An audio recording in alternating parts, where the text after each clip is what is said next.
मैं डॉक्टर प्रणव झा आज आपके सामने 11th क्लास का सबसे इंपॉर्टेंट टॉपिक लेकर के आज आपके सामने आया है। बच्चों, ये जो आज टॉपिक आप स्टडी करने जा रहे हैं, ये टॉपिक आपके पूरे कॉमर्स के लिए सबसे इंपॉर्टेंट टॉपिक। अगर आप इस टॉपिक को अच्छे से समझ लें तो समझ लो कि सारे कॉमर्स को आपने अच्छे तरीके से समझ लिया। और अगर इस टॉपिक को आप अच्छे तरीके से नहीं समझ पाते हैं तो समझ लो कि कॉमर्स की जानकारी आपको नहीं मिली। तो मेरा मानना है कि अकाउंट्स को अगर अच्छे तरीके से आपको स्टडी करना है, अकाउंट्स को अगर अच्छे तरीके से बेटा पढ़ना है, तो इसके लिए आपको इस टॉपिक को स्टडी करना बहुत जरूरी है। बेटा हम एक छोटी छोटी बातों पर ध्यान देंगे, छोटी छोटी चीजों पर ध्यान देंगे, छोटे छोटे कॉन्सेप्ट पर ध्यान देंगे। मैंने आपसे कहा कि आज जो टॉपिक हम स्टार्ट करने जा रहे हैं वो करने जा रहे हैं double entry system. Double entry system बेटा, डबल एंट्री सिस्टम है क्या? डबल एंट्री सिस्टम कहते किसको है? डबल एंट्री सिस्टम का मतलब क्या है? एक बात मैं आपको बता दूं कि अगर आप अकाउंटिंग की बात करें तो अकाउंटिंग में हमारे पास दो तरीके के सिस्टम है। वैसे कहने के लिए तो 3 और 4 भी हैं, जैसे इंडियन अकाउंटिंग सिस्टम है, लेकिन इंपॉर्टेंट जो सिस्टम हमारे पास है वो सिस्टम है डबल एंट्री सिस्टम और सिंगल एंट्री सिस्टम। बेटा एकदम ध्यान से मेरी बातों को सुनना। ये जो डबल एंट्री सिस्टम है और ये सिंगल एंट्री सिस्टम है, सिंगल एंट्री सिस्टम को 11th क्लास के लास्ट में हम लोग स्टडी करेंगे। यहां हम स्टडी करेंगे डबल एंट्री सिस्टम। ये डबल एंट्री सिस्टम होता क्या है? डबल एंट्री सिस्टम को सबसे पहले मुनरो साहब ने एक्सप्लेन किया, और मुनरो साहब ने डबल एंट्री सिस्टम के बारे में कहा कि डबल एंट्री सिस्टम है क्या? तो every transaction has given in 2 aspect. व्यवसाय के अंदर जो प्रत्येक लेन देन होते हैं उसके कितने पहलू होते हैं? 2 पहलू होते हैं, और उसमें से जो एक पहलू होता है, एक रिसीव करता है तो दूसरा क्या करता है? गिव करता है। और उसमें से एक को हम डेबिट करते हैं और एक को क्या करते हैं? क्रेडिट करते हैं। That's called be double entry system. इसके बाद में बहुत सारे लोगों ने इसके ऊपर रिसर्च किया, लेकिन जो पहला जो रिसर्च हुआ था वो सबसे पहला रिसर्च हुआ था 1494 में, और वहां पे ल्यूका पेसियोलो साहब इटली के रहने वाले थे। उन्होंने मैथ्स की एक बुक लिखी थी, और उस मैथ्स की बुक में पहली बार डबल एंट्री सिस्टम का छोटा सा कॉन्सेप्ट दिया गया था। उन्होंने कहा डबल एंट्री सिस्टम के बारे में मैथ्स की बुक में कहा कि इसके 2 साइड होते हैं, और एक साइड को डीआर करते हैं, एक साइड को सीआर करते हैं। और उसके बाद कुछ वैज्ञानिकों ने इंग्लिश में उस जो डबल एंट्री सिस्टम के बारे में जो ल्यूका पेसियोलो साहब ने जो कॉन्सेप्ट दिया, उसको कुछ वैज्ञानिकों ने उसको इंग्लिश में रूपांतरित। एडवर्ड जोन्स साहब ने बहुत अच्छी किताब लिखी उसके बारे में, जिसको पढ़ करके लोग आगे डबल एंट्री सिस्टम को और अकाउंटिंग को बहुत अच्छे तरीके से समझ पाए। तो मैं जो आज आपको बताने के लिए यहाँ पे हूँ कि देखो बेटा, जो डबल एंट्री सिस्टम है ये है क्या? बहुत आसान भाषा में हम लोग बात करेंगे, बहुत आसान तरीकों से बात करेंगे। डबल एंट्री सिस्टम का मतलब है कि जितनी भी ट्रांजेक्शन हमारे बिजनेस में है, सिर्फ ओनली बिजनेस ट्रांजेक्शन जिसका मनी और मनी वर्थ में वैल्यूएशन होता हो। तो जो भी बिजनेस ट्रांजैक्शन हमारे पास है, उस बिजनेस ट्रांजैक्शंस के कितने एस्पेक्ट है? 2 एस्पेक्ट है। 1 aspect is the debit, second aspect is the credit. That's called be double entry system. तो अगर हम आगे बात करें डबल एंट्री सिस्टम के बारे में, बार्टी बॉय साहब ने भी डबल एंट्री सिस्टम को एक्सप्लेन किया। बार्टी बॉय साहब ने डबल एंट्री सिस्टम के बारे में कहा कि डबल एंट्री सिस्टम क्या है? तो बिजनेस के अंदर के जो मनी और मनी वर्थ से रिलेटेड जो भी हमारे बिजनेस के ट्रांजैक्शंस होते हैं, उस ट्रांजैक्शंस में कितने एस्पेक्ट होते हैं? 2 एस्पेक्ट होते हैं। 1 एस्पेक्ट को हम क्या करते हैं? डीआर करते हैं, एक 1 एस्पेक्ट को हम लोग क्या करते हैं? सीआर करते हैं। तो सब लोगों ने अगर सबकी बातों को देखे, और जितने भी साइंटिस्ट लोग थे, जितने भी राइटर्स लोग थे, उन्होंने अगर डबल एंट्री सिस्टम को एक्सप्लेन किया, तो डबल एंट्री सिस्टम के पीछे सबसे पहला जो कॉन्सेप्ट ल्यूका पेसियोलो साहब का दिया गया हुआ था, वही बेसिक कॉन्सेप्ट था। और उस बेसिक कॉन्सेप्ट के साथ ल्यूका पेसियोलो साहब ने जो कॉन्सेप्ट डिफाइन किया, उसी कॉन्सेप्ट के सब लोग आगे बढ़ करके आज यहां तक पहुंचे हैं। बेटा इस बात को एकदम ध्यान से समझ लो कि डबल एंट्री सिस्टम को समझने के लिए कहीं से कोई बहुत ज्यादा प्रेशर उठाने की जरूरत नहीं है।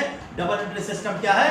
डबल एंट्री सिस्टम जो बिजनेस के अंदर जितने भी लेन देन है, जितने भी ट्रांजैक्शंस है बिजनेस के अंदर, उस बिजनेस ट्रांजैक्शंस के 2 पक्ष होते हैं, और उसमें से एक पक्ष को हमको क्या करना है? डीआर करना है, और दूसरे पक्ष को क्या करना है? सीआर करना है। That's all double entry system. लेकिन प्रश्न ये उठता है कि ये जो डबल एंट्री सिस्टम में हमें डीआर और सीआर करना है, बड़े ध्यान से सुनिएगा, डीआर और सीआर जो करना है, डीआर सीआर करने के लिए कैसे करना है? बेटा जी इसके लिए डबल एंट्री सिस्टम में डीआर सीआर करने के लिए हम लोगों के पास दो अप्रोच है। One approach is the modern concept और second approach is the traditional concept. One aspect is the modern approach और second aspect is the traditional approach. बेटा जी, मेरा जो पिछला वीडियो है जिसमें मैंने आपको अकाउंटिंग इक्वेशंस डिस्क्राइब किया था, आप मेरे यूट्यूब चैनल पे जाकर के, अकाउंट्स पे प्रणव झा चैनल पे जाकर के आप वहां देख सकते हैं।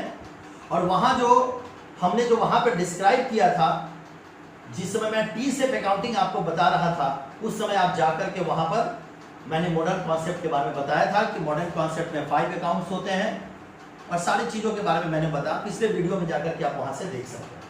आज जो हम डिस्कस करने जा रहे हैं, डिस्कस कर रहे हैं हम लोग किसी ट्रेडिशनल अप्रोच के बारे में। तो ट्रेडिशनल अप्रोच में डेबिट क्रेडिट हमको करना है। तो डेबिट क्रेडिट करने के पहले सबसे पहले हम लोग को देखना होगा कि अकाउंट्स क्या होता है, अकाउंट्स कहते किसको, और अकाउंट्स के कितने क्लासिफिकेशन होते हैं regarding traditional approach. Regarding traditional approach मैंने थोड़ा सा यहां पे प्रेजेंटेशन दिया हुआ है बोर्ड पे, जरा इसको एकदम ध्यान से देखेंगे आप। सबसे पहले मैं लिखता हूं classification of accounts. Classification of accounts, accounts that means in the case of traditional approach, in the case of traditional approach जो हमारा अकाउंट्स है बेटा, इस अकाउंट्स को हम लोग कितने पार्ट में डिस्ट्रीब्यूट करते हैं, दो पार्ट में इसको डिस्ट्रीब्यूट करते हैं। One is the personal account, second is the impersonal account. एकदम ध्यान से देखिएगा, one is the personal account, second is the impersonal account. Personal account that means what? Personal account that means व्यक्तिगत खाता, और इम्पर्सनल अकाउंट दैट मींस अव्यक्तिगत खाता। ये जो पहले हम लोग पर्सनल अकाउंट को देखेंगे, पर्सनल अकाउंट होता क्या है बेटा जी? एक ऐसा अकाउंट जिसका संबंध किसी फर्म, इंस्टीट्यूशंस, इंडिविजुअल्स से होता हो। मैंने क्या बोला? Personal account. Personal account that means what? एक ऐसा अकाउंट जिसका संबंध फर्म, इंस्टीट्यूशंस और इंडिविजुअल से होता हो। फॉर द एग्जाम्पल्स मैं आपको बता दूं कि राम, मोहन, सोहन, फैजल, अमर, इकबाल, कैपिटल, ड्राइंग्स, ये सारी चीजें क्या है? डेटर्स, क्रेडिटर्स, ये सारी चीजें क्या है? हमारे पर्सनल अकाउंट्स हैं। तो बेटा जी मैं एक बात बताऊं कि जो पर्सनल अकाउंट्स हमारा है, इस पर्सनल अकाउंट्स में हम लोग जो बात करते हैं कि पर्सनल अकाउंट्स में एक ऐसा अकाउंट्स, एक ऐसा खाता जिसका संबंध किससे हो? जिसका संबंध फर्म से हो, जिसका संबंध इंस्टीट्यूशन से हो, जिसका संबंध इंडिविजुअल से हो। या इंडिविजुअल कहना दैट मींस व्हाट? या इंडिविजुअल कहने का मतलब है कि एक ऐसा खाता, एक ऐसा अकाउंट जो बेसिक तौर पे, एक ऐसा खाता, एक ऐसा अकाउंट जो बेसिक तौर पे संबंध किससे रखता हो? फर्म से, इंस्टीट्यूशन से और इंडिविजुअल से। एग्जांपल्स के तौर पे हम कह सकते हैं, number 1 is the Ram, Mohan, debtor. Debtor क्या होता है सब हम लोग पहले डिस्कस कर चुके हुए हैं। Now is the creditor, okay, capital, drawings, owner, proprietor, ये सब क्या होता है? हमारा पर्सनल अकाउंट का पार्ट। ओके, मुझे लगता है पर्सनल अकाउंट आपको बात समझ में आ गई होगी। चलिए आगे बात करते हैं। अब बात करेंगे इम्पर्सनल अकाउंट, अव्यक्तिगत खाता। बेटा जी इम्पर्सनल अकाउंट को दो कैटेगरी में डिस्क्राइब किया जाता है। ये जो इम्पर्सनल अकाउंट होता है, दो कैटेगरी में डिस्क्राइब होता है। One is the real account, second is the nominal account. ये रियल अकाउंट क्या है और ये नॉमिनल अकाउंट क्या है? देखिए, रियल अकाउंट का मतलब होता है वास्तविक खाता। वास्तविक दैट मींस जो जिसका फिजिकल एग्जिस्टेंस हो, ठीक है, जिसकी एक वैल्यू हो, जिसकी एक क्वालिटी हो, जो हमारे बिजनेस के लिए बहुत इंपॉर्टेंट हो, that's called be a real account. That's called be a real account. In case of real account are classified in two types. One is the tangible, second is the intangible. One is the tangible and second is the intangible. जरा देखिएगा ध्यान से, ये tangible और intangible. Tangible कहने का मतलब एक ऐसा रियल अकाउंट जिसका फिजिकल फॉर्म हो, जिसका शेप साइज हो, that's called be a tangible real account. And intangible real account जिसका फिजिकल शेप साइज नहीं हो, जिसका फिजिकल शेप साइज नहीं हो लेकिन उसकी वैल्यू हो। एकदम ध्यान से देखेंगे बेटा, रियल अकाउंट फिर से एक बार देखिए, जो हमारे बिजनेस के लिए इंपॉर्टेंट हो, जो फिजिकली प्रेजेंस हो जिसका, ठीक है, जिसकी एक वैल्यू हो। और रियल अकाउंट को दो कैटेगरी में हमने क्लासिफाई किया, टेंजिबल और intangible. Tangible real account that means कि एक ऐसा रियल अकाउंट जिसका एक फिजिकल फॉर्म हो, जिसका शेप हो, जिसका साइज हो। एंड इंटेंजिबल रियल अकाउंट जिसका फिजिकल फॉर्म नहीं हो, जिसका शेप साइज नहीं हो। कहने का यह मतलब कि अगर हम टेंजिबल रियल अकाउंट में अगर हम इसके क्लासिफिकेशन की बात करें तो हम यहां लिख सकते हैं फर्नीचर, बिल्डिंग, मशीनरी, ये सारी चीजें हम किस में लिख सकते हैं, टेंजिबल रियल अकाउंट। अब आइए intangible account, real account. Tangible real account मैंने कहा जिसका फिजिकल फॉर्म नहीं है लेकिन वो हमारे लिए क्या है, वैल्यूएबल है। फॉर द एग्जांपल्स, फॉर्म में क्या होता है, गुडविल, पेटेंट राइट, कॉपीराइट, ये सारी चीजें क्या है, ये सारी चीजें इंटेंजिबल रियल अकाउंट है। चलिए अब थर्ड जो हमारे पास है ये है नॉमिनल अकाउंट। बेटा नॉमिनल अकाउंट कहने का मतलब एक ऐसा अकाउंट जिसका संबंध किससे हो, expense,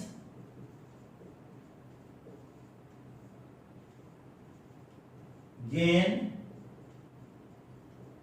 loss,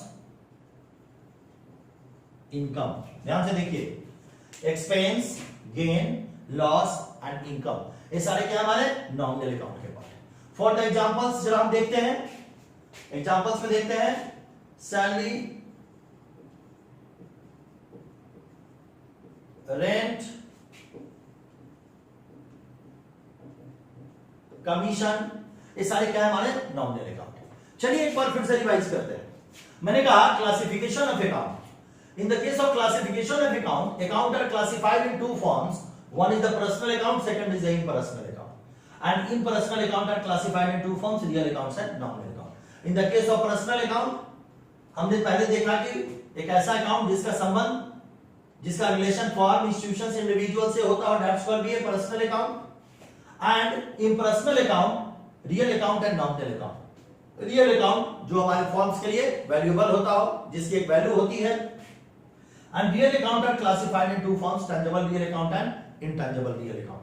tangible real account जिसका फिजिकल फॉर्म शेप साइज होता हो, इंटेंजिबल रियल अकाउंट जिसका फिजिकल फॉर्म शेप साइज नहीं होता हो। For the examples goodwill, patent rights, copyrights, that's called be intangible real account. Okay, and now last is the nominal account. Nominal account में बेटा क्या होता है, एक ऐसा अकाउंट जिसका relation expense, gain, loss, income से होता हो, that's called be a nominal account. Okay, चलो अब बात करते हैं थोड़ा सा हम इनके क्लासिफिकेशन की।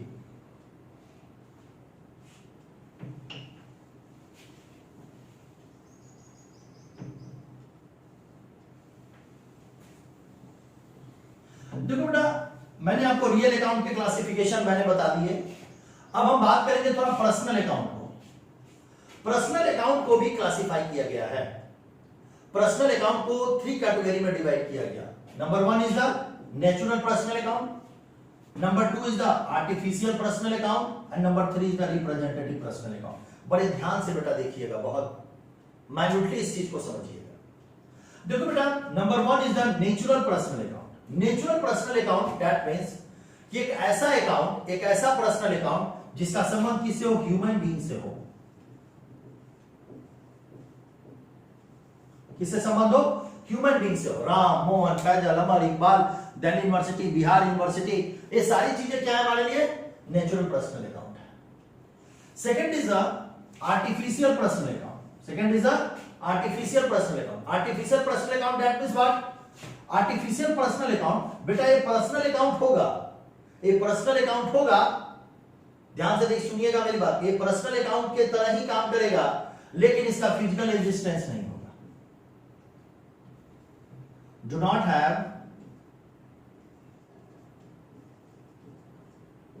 हैव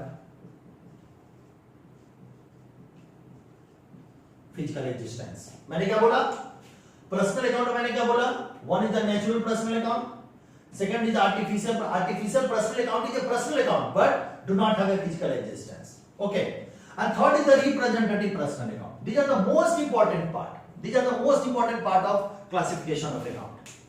इसको आपको बहुत अच्छे तरीके से समझना पड़ेगा. रिप्रेजेंटेटिव पर्सनल अकाउंट का बेटा क्या मतलब? रिप्रेजेंटेटिव पर्सनल अकाउंट का बेटा मतलब होता है कि एक ऐसा अकाउंट, एक ऐसा पर्सनल अकाउंट जो कि किसको रिप्रेजेंट करता हो? ग्रुप को. ग्रुप को रिप्रेजेंट करता हो. That's called. हम अगर इसके एग्जांपल्स की बात करें तो हम कह सकते हैं कुछ वर्ड्स हैं हमारे पास. Outstanding, prepaid, accrued, unearned.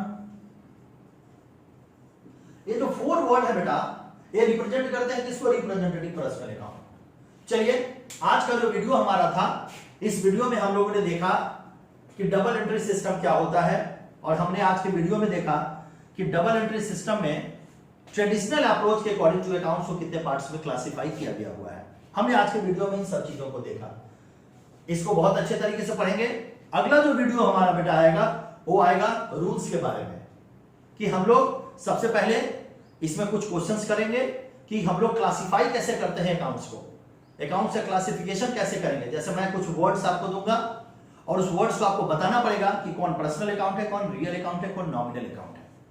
जब आप उसको पहचानना जब सीख जाएंगे, देन उसके बाद मैं आपको रूल्स दूंगा जिसको गोल्डन रूल के नाम से जानते हैं, और तब जाकर के आप क्या करेंगे, उस चीजों को अच्छे तरीके से आप पहचान लेंगे, और तब हम स्टार्ट करेंगे जर्नल एंट्री. तो बेटा मेरा मानना है कि आप इस बातों को समझे होंगे आज, और अच्छे तरीके से समझे होंगे. ठीक है, तो आज इसको स्टडी करें. आप स्टडी करके घर में रहें और सुरक्षित रहें और अच्छे तरीके से पढ़ाई करें. ओके, तो आज के लिए गुड डे. Thank you.